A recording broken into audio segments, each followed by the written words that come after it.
Welcome to the Casting Across Fly Fishing Podcast. I'm Matthew of castingacross.com, where I explore the quarry and culture of fly fishing. Today we're going to be talking about fishing midges, particularly fishing midges that are dry or emergers. And we're going to talk a little bit about how to fish them, why you fish them, and some of the things that go into fishing this type of midges. Now, there are other episodes of the podcast that kind of flirt with the idea of fishing midges. But to be honest with you, I didn't go back and re-listen to them or look at my show notes from them because all of them were multiple years old. And we're going to cover some of the same ground. So if you are a new listener to Casting Across, this is going to be all new information. If you've been listening for a number of years, I'm sure I will talk about some of the same concepts. But one of the things I think is important and interesting about revisiting some of the same topics over and over again over the course of 5 or 10 years is that there's different ways of looking at the same thing. So nothing's going to be too redundant. So that being said, let's get into fishing midges. So what is a midge? Now, there are no formal dictionary definitions of what a midge is in the context of fly fishing. There's lots of different perspectives on what a midge is. Some people say a midge is anything that is teeny tiny. But even that, there's different perspectives on what is teeny tiny. I know a lot of anglers that balk at anything that is size 18. But I know a lot of other fly fishers, particularly those that are all about fishing midges and really geek out over it, that say you're talking probably more in the size 24 before you start talking small. And of course, then you have the tires that try to show off how intricate of a fly they can tie on a size 30 hook, which at that point, you're really just showing off. And I don't think the fish care that much. So there's a variety of definitions and perspectives on what fishing midges looks like. And then I know that there's some people who really don't see fishing tiny nymphs as midge fishing. They are wet flies, they are nymphs, but they are not midges. And I almost lean this way. I'm not going to be dogmatic about it, but when I think of fishing midges, I think of fishing, like I said, dry flies or emerger style dry flies in that surface film. Because when I am thinking about fishing midges, I'm thinking about fish that are rising, whether to be a dry fly, an actual rise, or taking flies off that surface film or in that surface film. In my mind, and in a lot of the kind of classic midge fishing literature, that's what people are focusing on. So I'm not going to say you're wrong if you have a little bit of a different perspective, and I don't expect for you to tell me that I am perfectly right. But that's kind of what we're focusing on today. Now, why this? Why this one particular niche, this one little facet of fly fishing? I find that if you become a competent midge fisher, in the sense that I'm talking about fishing midges, then you have an opportunity to fish dry flies 12 months out of the year, because there is going to be something, as long as you are not fishing a wholly artificial and infertile stream, there's going to be something that is hatching, something that is going to be emerging, something that's going to be landing on the surface of the water that will elicit some of the fish in that population, in that stream, to rise and take a dry fly or an emerger fly, like I said, 24/7, 12 months out of the year. And that is why I think it's worth becoming a competent midge fisher. I love fishing dry flies. Most people love fishing dry flies.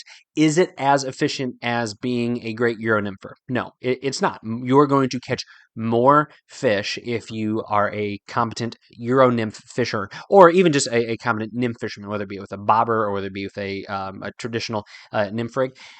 You're going to catch a lot of fish because the majority of the fish are going to be feeding in the most efficient way, which for them means not moving a whole lot. So if they're able to sit close to the bottom, a place where they are not fighting as much of a current because of the drag that is being created by the surface of the stream bed and the water, as well as the safety and the security they feel from being close to rocks, and from not having to rise up. They're moving side to side and up and down a matter of inches rather than having to do a traditional rise, or if they're chasing an emerger, that's where you see those big splashy rises. So that's where most of the fish are going to be feeding. But it's a lot of fun to watch a fish come up and rise to a fly, and that is what we want. It's in some ways it's easier because you can see the whole thing happen. In other ways, it's a little bit harder because you can see the whole thing happen, which I'll talk about here in a minute. And also, you have to make sure that that drift is going to be completely drag free, particularly if you're fishing glassy water and those fish are taking the time to really assess what they are rising up to eat. There's a lot less room for error when it comes to fishing very, very small flies on very light tippets. So this is why I think it's worth fishing these flies. Now, it's not for everybody, particularly if you are limited in your eyesight, if you are limited in your dexterity. It is not an easy thing to tie on size 20 and smaller.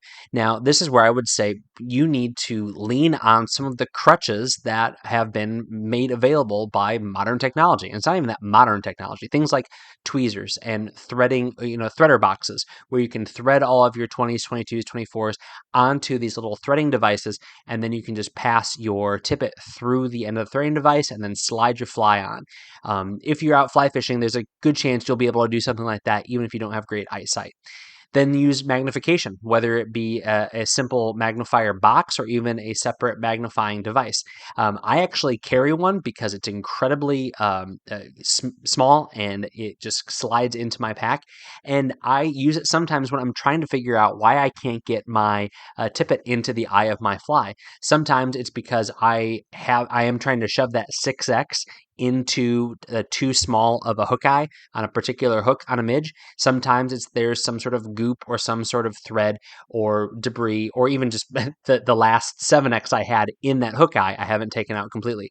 So using that magnification, I'm not fussing, I'm not messing, I'm just quickly figuring out the problem. But if you need that magnification to see what's going on, then by all means use that. So there are a lot of, like I said, crutches that are available today so you can fish these flies. Now, as far as the flies themselves, there's a few things that I think are worth mentioning. There's no shame in buying midge flies, but a lot of midges don't require a whole lot of sophistication as far as technique goes. The problems that you're going to run into is manipulating the materials at that small size and purchasing the materials that are at that small size, because the threads that you're working with, the hackles that you're working with for the hackle of the fly, those are going to by necessity be much smaller. And so it is a little bit of an investment. You're not going to be using the capes that you would use to tie your normal dry flies, and maybe even necessarily the thread that you would tie all of your normal size patterns with, because a thicker thread will create a really bulky body very quickly, and you're going to want to limit and really mitigate the bulk that you have on a fly like that. And so you are going to have to invest a little bit. But then beyond the investment on those materials, you also have to be able to manipulate those materials well, even at that very, very small size. So one of the things that I always recommend to folks, and this is how I started tying midges in the 22 and smaller, and I don't get crazy. I'm talking like maybe 22s and 24s. I've tied 26s before, but what I do is Griffith's gnats. You can really get a good set of habits on how to build up a body, how to work with a small hackle, and how to palmer it well, where to stop that palmering, how to tie off that feather, and how to create a very, very small head and a tight little whip finish knot, and then how to apply something like epoxy or head cement where you're not going to gunk up the hook eye on a size 24 hook. So Griffith's Gnat is a great way to start. And then just regular midge patterns, which is your most basic dry fly. A simple tail, a simple body, a simple hackle. No wing, nothing fancy, nothing cute. You can use the same material for the tail as you use for the hackle and your thread. So you're really talking about two materials and a hook. Very simple to tie, but again, tying them well, tying them so they proportion properly, so they float right, and tying them so that you don't crowd that hook eye, which would create a lot of problems for you on the stream, is something that's worth doing. So I would say, starting from the fly, we're kind of moving from the fish, why you want to pursue the fish, to the fly, and now we're moving up. Tippet. I have no problem using 7X tippet. Some people think it's overkill in the sense that it's really, really small. But have you ever stopped and pulled on 7X tippet? as long as the tippet's in good shape, as long as it's not an old spool, as long as it's not something that's been on the water and then rolled on your reel and then kinked up, pull on it. It's got a pretty high strength, and you're not going to be fishing for those 20+ inch fish all the time. Although I've caught quite a few large fish on midges, but as long as you can fight a fish well, as long as you know how to play a fish, as long as you're using a rod that has a good tip, which we'll get to rods here in a second, 7X needs to be in your arsenal. And some of it has to do with, as I alluded to earlier, getting that tippet through the eye of the hook. You need to be able to do that, otherwise it's a complete wash. But also it has to do with the influence that tippet is going to play on that fly as it drifts and as it casts. So we'll talk about the cast first, because you got to cast the fly before you can drift the fly. So you want that tippet to be supple enough to turn over that fly. And we're talking minute variables that go into play when you're maybe a 18-inch section or a 24-inch section of 7X versus 6X, and how that is going to turn over a fly. But when that fly is a size 22 or 24 Griffith's gnat, then that is going to make a difference. It's going to be a small difference, but when you're talking about precise presentations in small pockets of water, in small little feeding lanes, then that may make the difference. And the pound test difference between 7X and 6X is not significant enough to warrant going cheap or going up a size if presentation is going to make a difference. So that has to do with the cast. But then as far as the presentation goes and the drift goes, you'll also notice a difference with that. This is something that you've inevitably seen: a rigid or more stiff or even maybe too stout of a transition in your leader and tippet, and how that will influence the drift of a dry fly more than a long tippet will. Now, long tippets can be unwieldy. They can be difficult, especially if you're not making really long casts or if you are making really long casts.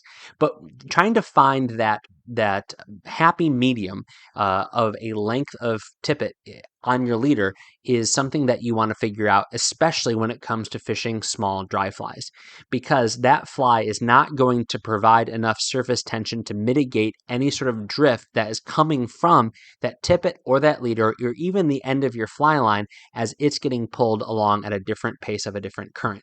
You'll even find, if you're fishing really small midges, whether they be dry or whether they be in the surface film, where that surface speed of that water is pulling the bulk of your leader and even your tippet along at a pace that is quicker than that tiny little fly. And so it's going to start to drag.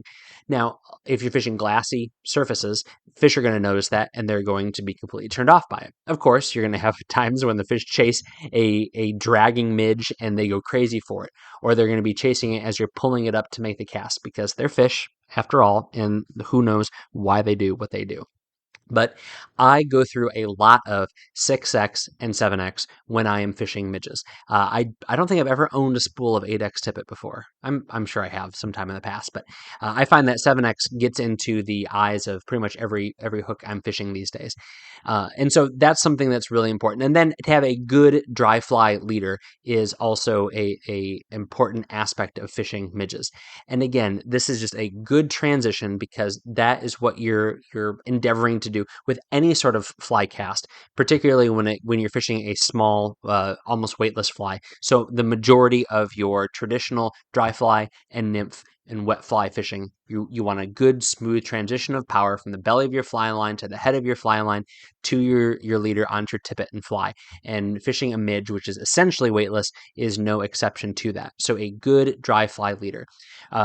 More often than not, just a very quick and dirty rig for midges that I like to use would be a 9-foot long 6X knotless tapered leader with an additional 2 feet of 7X tied on the end of it. that was a great starting place. And then as you start eating into that leader, because of snags, because of missed fish, because of changing flies, then going to like 8 feet of that knotless tapered leader, and then 18 inches of 6x, and then another 18 inches of 7x to create out that 11 and a half foot leader. It's castable, especially with an 8.5 foot or 9 foot rod, something in the 4 or 5 or 6 weight range, which, getting to the rod that you use for fishing midges, I like to use longer rods. Now, that's not to say I don't use shorter rods. In fact, just a couple days ago, I was fishing a 5.5 foot 4 weight, catching all sorts of fish on midges, and it was a lot of fun. But this was a very special rod that was designed with a very special purpose in mind, but it wasn't particularly fast. It was a fiberglass rod. But I like to fish that 8.5 foot, or 9 foot rod, 4, 5, and 6 weight for midges for a few reasons. You're able to have a much smoother cast with a much better transition of energy in that fly line to turn over those longer, more delicate leaders with that tiny fly. By having a longer rod. If you have a 6 weight that has a delicate tip, it is going to give you the energy to create those nice long loops that you need to be able to lay that line out well. And then also, you're able to cast at longer distances. That's not to say that a 4-weight is going to be limiting, because you can cast great with a 4-weight. If you're on bigger water and you're going to be fishing for bigger fish, then using something like a 5 or 6 weight is going to be a completely fine tool. You don't need to go down to a 1 or a 2 or a 3 weight just because you're fishing size 22 and 24 flies. What you are worrying about more often than not when you're fishing midges is your line management, both in your cast and then in your mending. Because again, getting back to what we talked about before, making sure that your fly is not dragging, that your leader and your tippet are not having an undue influence on your fly is of utmost importance. But then as you're making that cast with that medium to medium fast action rod, then you're going to also want a tip that is going to be able to suppress and dampen that fish as it makes runs. This is more important than the weight of the rod, and this is more important than the action of the rod, because you can have faster rods that have soft tips, and you can have softer rods that don't react very quickly because they're a little heavier. So to have a soft tipped rod is really important, irrespective of the weight that you choose to use. So my ideal midge fishing setup is an 8.5 foot 5 weight on smaller streams, because that gives me the length to make the mends that I want to make, and it has this is a medium fast rod in my mind that's going to have enough of a backbone to make a nice long delicate cast that allows that fly to have that kind of presentation where it's not splashing down. I have found, and again, this is relatively limited experience, although I've fished with midges on some of the most selective spring creek trout for quite a long time. I've found that whereas you can make a big caddis splash down or a big mayfly splash down, certainly terrestrials and bugs like that splash down and it'll drive fish crazy. I have never had experience splashing midges that has turned out well. Either fish don't care about it, or it's something that they don't want. Because a lot of times these bugs are either emerging or they have been in the surface for a long time. It's not necessarily a hatch that they're chasing. They're just looking at bugs that are floating in the surface film. So I want to make that real nice, delicate presentation. When it comes to presentation, I know we're going through things at lightning pace, but again, that's kind of the nature of this podcast, isn't it? When it comes to making that presentation, I find that making a presentation as far upstream as possible is one of the best ways to ensure that that fish looks at your fly. So bare minimum, I'm thinking 6 to 8 feet above that fish. Now, of course, if the water is moving fast, if there's a little bit of chop on it, or if there's a lot of turbidity or a lot of junk in the water, then you can certainly get closer to the fish. And if a fish is being particularly feisty that day, you can put it right on its nose. But for these small bugs, when the fish are really being analytical, giving it time to eye up that thing floating towards it, and for it to discern that very, very tiny thing is a tiny bug as opposed to a tiny bit of debris, I think that generates a little bit more success. And then also, and here's one of the important things about fishing midges, is patience. Not only patience to wait for fish, but patience after that fish takes the fly. Because when you're fishing a traditional dry fly, let's just say a size 14 or 16 mayfly, you got a blue wing olive on there. When that fish rises, as soon as that fish turns his head is when you can start to think about setting the hook. And for many of us, particularly if we're new anglers or we're a little bit older, then once the thing happens, you need to be setting the hook because it happens so quickly. When you're fishing midges, it requires an extra beat of time because that hook is so small. Uh, there's sometimes where I'm fishing hooks that are manufactured to have a little bit of a bend in them. Certainly not a circle hook or anything like that, but where it's the tip of the hook, the point of the hook is even pointed upward towards the eye a little bit. Well, I'll go in with my forceps and very, very gently, because these are incredibly fine wire hooks, I'll open that hook up a little bit because the hook is so small that if that fish's mouth is open ever so slightly, then that thing is going to come out without making any contact with the mouth of that fish. So if you have to wait a little bit to set the hook on a traditional dry fly, then one more beat is necessary to set the hook on a midge. Now, are there some fish that are going to spit that thing out as soon as it touches their mouth and they realize it's not real food, or they happen to sense that your tippet's in their mouth? Of course. But that's going to happen with dry flies no matter what.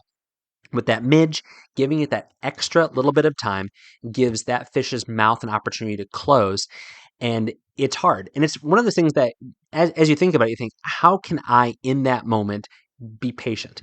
And for me, it's sitting there as this drift's happening, as this fish is eyeing up that fly, saying, "Don't set the hook, don't set the hook, don't set the hook, don't set the hook." And it's almost like that slows down my body enough that I don't have to think about setting the hook. I'm just thinking about not setting the hook, so that when that fish takes, it gives me that extra beat before I raise my arm up and set the hook on that fish. And then again, assuming you have a good rod with a nice soft tip, then you're able to play that fish almost as normal. You allow it to run a little bit, but keep good tension on it. And assuming you're fishing a barbless hook, then just as long as you keep tension on it, it doesn't matter if it is a 1/0 hook or if it is a size 26 hook.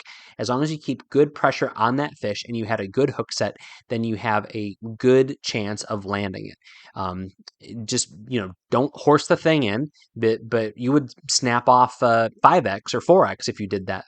And don't let the fish run like crazy, because then you're going to get into a situation where it's going to be fighting harder, going to get into other current, and it's going to wrap you up. And that is a much greater risk in snapping off that 7 or 6x tippet than that fish itself. Getting it wrapped around a rock, getting it wrapped around a log is going to be a much bigger problem. If you let that fish go and you have a lot more space between you and that fish, that's where you're going to get into problems. So play it well, play it efficiently, have faith in your quality leader material, and you will do fine. All right, that was 22 minutes, just quick midge primer. Now, are there alternate ways of doing everything that I said? Absolutely. Like I said, I was fishing a 5.5-foot rod with a short leader and a long stretch of 7x tippet this last week, catching all sorts of fish on midges. Nice, fat, feisty brown trout. We're going after the size 24 flies. I don't even know what the fly is called. It looked like a small wet fly, although I greased the thing up like crazy with floating. And that's a whole other thing I didn't talk about. A floating application. Tiny bit of floating on the fly, and then floating on the tippet 12 to 18 inches above that fly to give it a little bit of a boost. And then make sure you have some sort of shake on floating reapplication, because that thing will get wet just by being small, by being sucked into that surface film, and then of course, best case scenario, you catch a couple of fish. But there's all different ways to do it. Fishing emergers is a whole other aspect of talking, but it's basically the same thing, only you have to be paying attention to the surface film, and you have to be keeping that fly dry so that it's not sinking too much and just staying in that surface film. But again, we're closing in on 25 minutes. I love fishing midges. Again, primarily because it gives you an opportunity to fish dry flies in most places 12 months out of the year, and that's a lot of fun. But there's going to be times where that's going to give you the best opportunity to sight fish. It's going to give you the best opportunity to catch lots of fish, and sometimes you're going to watch a very large trout that is just sitting in that surface film, opening its mouth up, taking fly after fly after fly, and for whatever reason in its little fish brain, it has determined that this is the most efficient and effective way for it to use the least amount of calories to gain the most amount of calories. It's not the most, popular way for large fish to feed. They like to eat big, meals, but there are some fish that this is their preferred method of eating. And so regardless of the reason why, regardless of the fish you're pursuing, being able to fish midges is a great thing for you to do, and you can do it. You can fish a size 24 fly. I guarantee it. I don't guarantee it, but you know what I mean. I think you probably can. This week on castingacross.com. First article that came out on Monday was called Achieving Peak Orvis.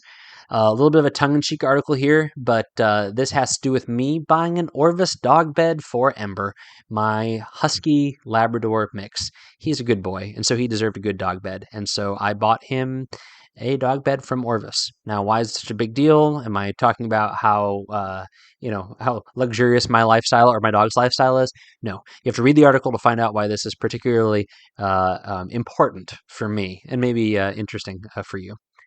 Wednesday's article is called A Picture is Worth. All right, so can't talk about this one too much. And in fact, I didn't talk a whole lot on Wednesday. But I had a fly fishing adventure. I don't have a lot of these adventures anymore. A lot of times it's just I go fishing.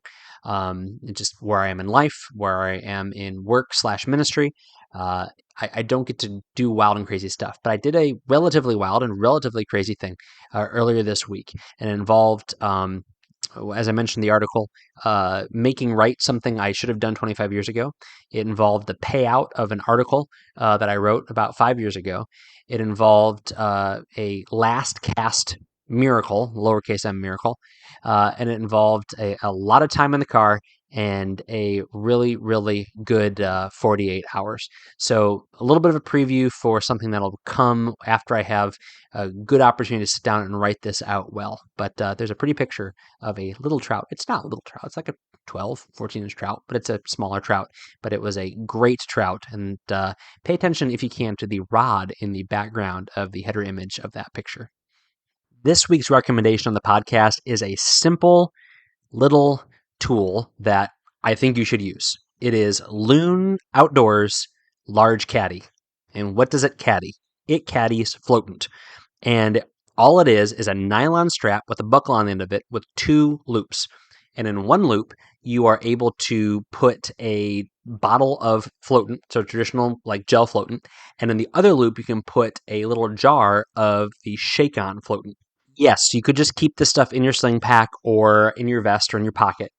But I find that if things are out, then you're more likely to use them. So if having your stuff accessible and having them both together means that you apply that shake-on float that has that desiccant as well as that floatant in it quicker than you would if you had in your pocket, then it's worth it. And to have them both at hand for $11, it's just a no-brainer. So it's a little bit large, but especially if you fish a sling pack, then it'll be out of your way. It'll be behind your back. Or if you have like a backpack, you can put it on your strap, or it can keep it out of your way. Or even if you have a vest, you can keep them together, and then when you grab it, it's all right there. They're not just loose bottles banging around. So I love using large caddy. It goes with me. It's part of my my A-team tool set.